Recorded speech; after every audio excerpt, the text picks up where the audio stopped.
The scapula is a Christian garment suspended from the shoulders. There are two types of scapula, the monastic and devotional scapula, although both forms may simply be referred to as scapula. As an object of popular piety, it serves to remind the wearer of the commitment to live a Christian life. The monastic scapula appeared first, perhaps as early as the 7th century in the Order of Saint Benedict. It is a somewhat large length of cloth suspended both front and back from the shoulders of the wearer, often reaching to the knees. It may vary in shape, color, size and style. Monastic scapulas originated as aprons worn by medieval monks, and were later extended to habits for members of religious organizations, orders and confraternities.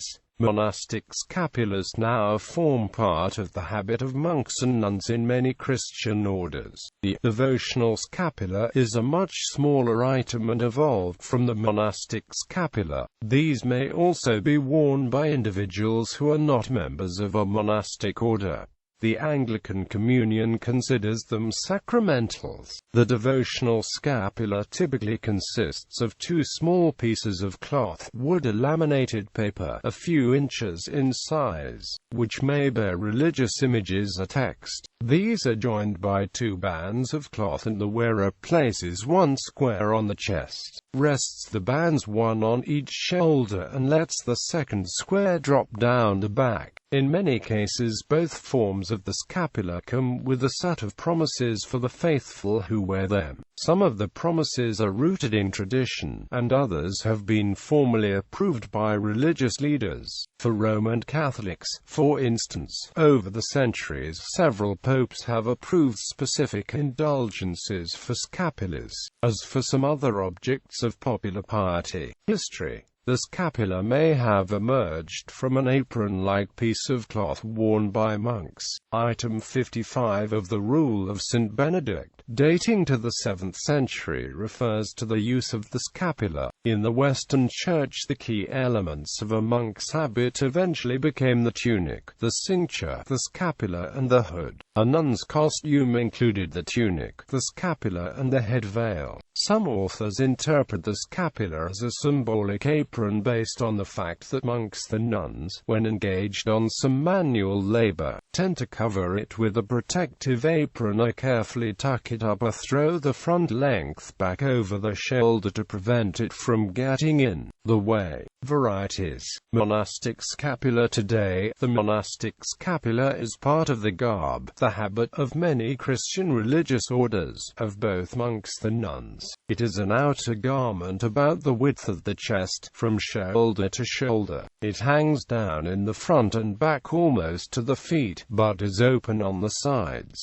It may seem similar to the analavos worn in the Eastern tradition, but is unrelated to them. Historically, the monastic scapula was at times referred to as scutum, as it was laid over the head, which it originally covered and protected with one portion. A specific aspect of the use of the monastic scapula from its earliest days was obedience, and the term jugum Christi, i.e., yoke of Christ, was used to refer to it. The term yoke of Christ signified obedience, and removing a scapula was like removing the yoke of Christ, i.e., rebelling against authority. For instance, the Carmelite Constitution of 1281 prescribed that the scapula should be worn to bed under penalty of serious fault, and the Constitution of 1369 included automatic excommunication for a Carmelite saying Mass without a scapula. Over the centuries, the religious orders adapted the basic scapula as they considered appropriate for themselves,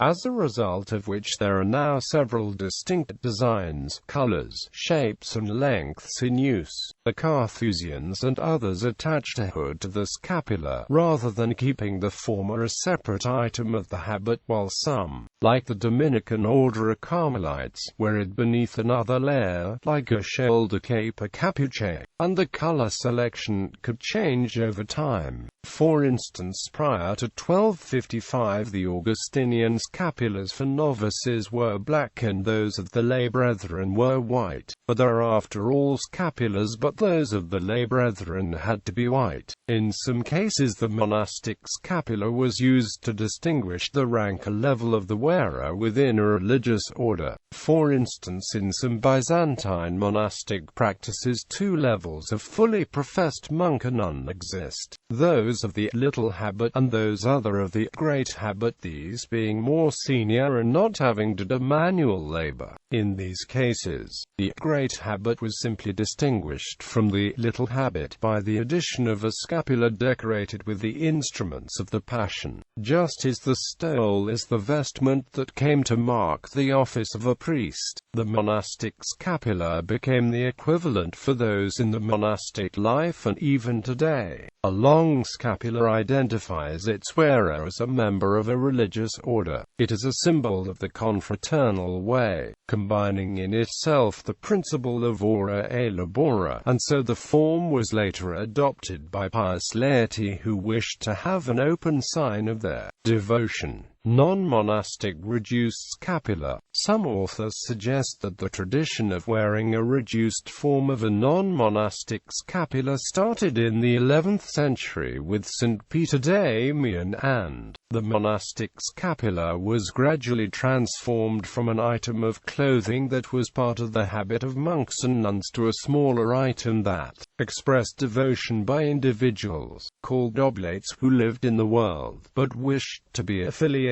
with a monastery. In the Middle Ages, it became common for Christian faithful to share in the spirituality of the new mendicant orders in an auxiliary sense, sometimes called third orders because they were founded after the initial orders of the friars and nuns. Although these people were permitted to wear the tertiary habit, because they had not taken religious vows, they were not usually permitted to wear the full habit of the order. With time, it was considered a high honor and great privilege to be granted a small cloth attached by bands which would be worn over the torso in the same manner as the full monastic scapular. Confraternities came to be formed in which people would be granted the wearing of this item as a mark of the sharing in the good works of a particular order. Among Franciscans, they were known as cord-bearers, due to their also wearing a small cord around the waist in imitation of the one worn by the friar. After the disruptions of religious life during the period of the French Revolution and the Napoleonic invasions of France and Italy, wearing of the tertiary habit became prohibited. Thus it eventually became common that a smaller form of an order's scapular would be bestowed upon the non-monastic.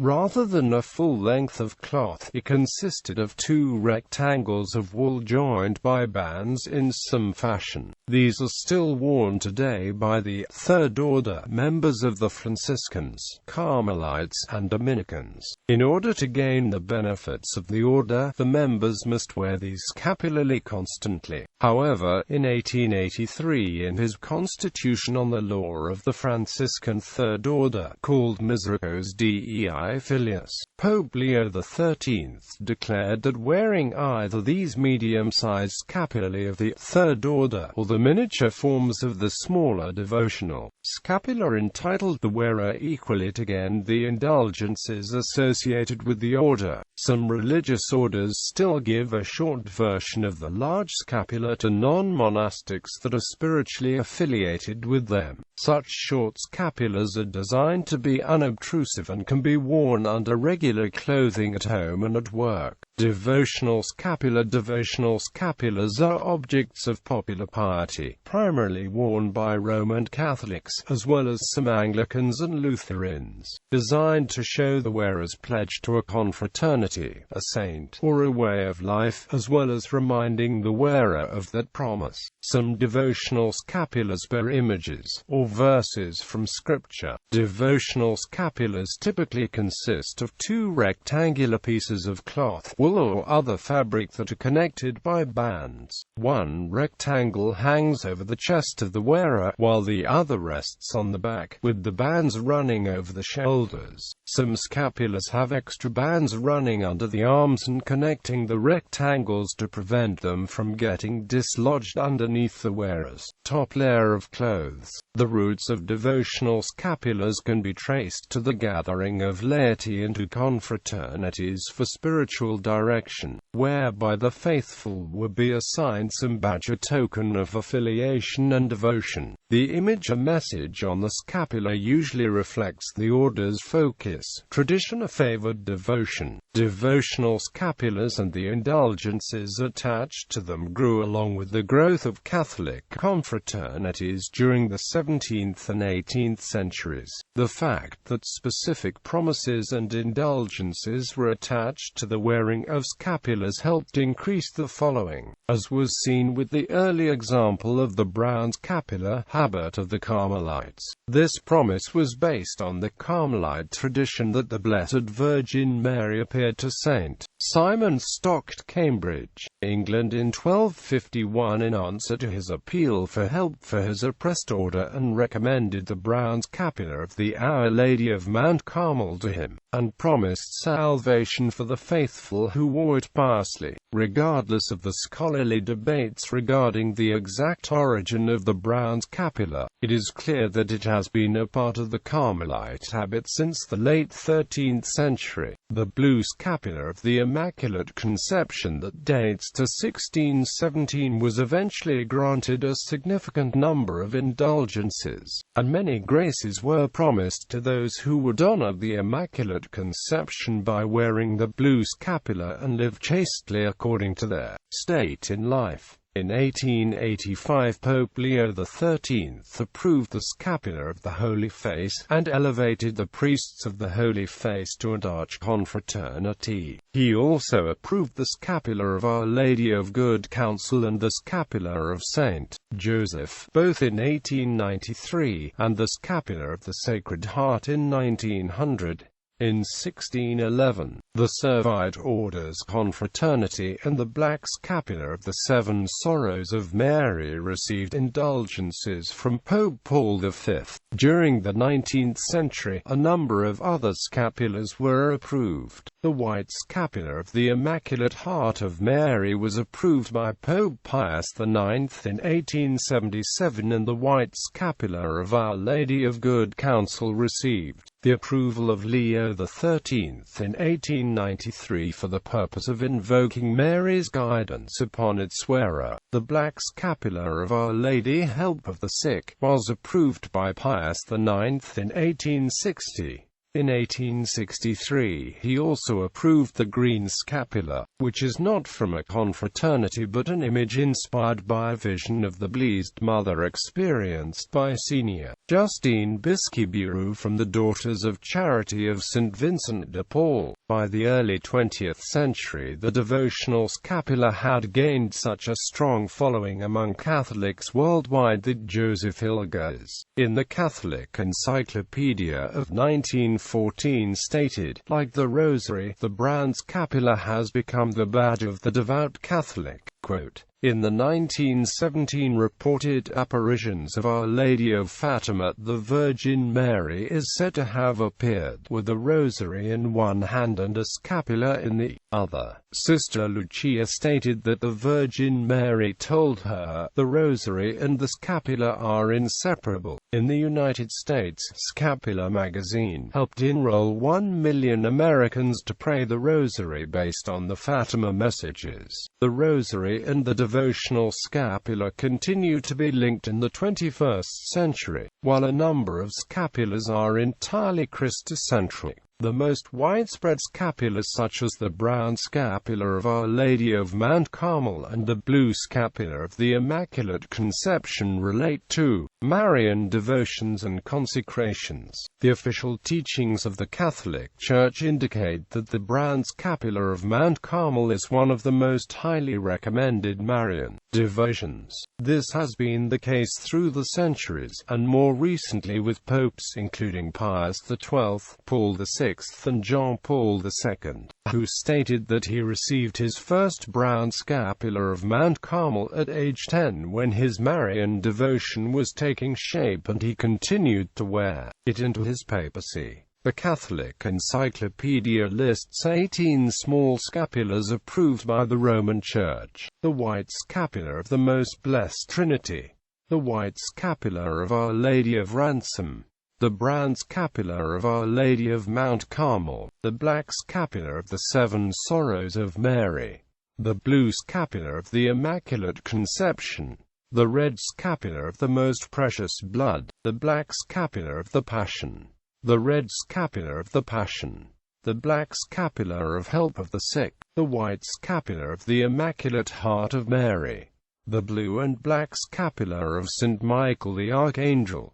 the scapular of Saint Benedict, the scapular of the Holy Face, the white scapular of the Our Lady of Good Counsel, the white scapular of Saint Joseph, the white scapular of the Most Sacred Heart of Jesus, the scapular of the Sacred Hearts of Jesus and Mary, the white scapular of Saint Dominic. Of all the types recognized by the Roman Church, the best known, and perhaps the most popular, is the scapular of Our Lady of Mount Carmel, sometimes referred to as the brown scapular from the color of its bands. The wearing of a devotional scapular has been viewed as a constant meditation by Bishop Leo de Gosbrion. Wherever I am, whatever I am doing, Mary never sees me without seeing upon my body an evidence of my devotion to her. Quote, this scapular, with its history in Britain, along with the scapular of Our Lady of Walsingham, are also popular devotions in the Anglican Church. The green scapular, instituted for the conversion of those without faith, is another popular scapular among the Christian community. From a spiritual viewpoint, Father Etienne Richer argues the devotional scapular is one of key Roman Catholic devotions that harmonize with Catholic liturgy in the meditative process,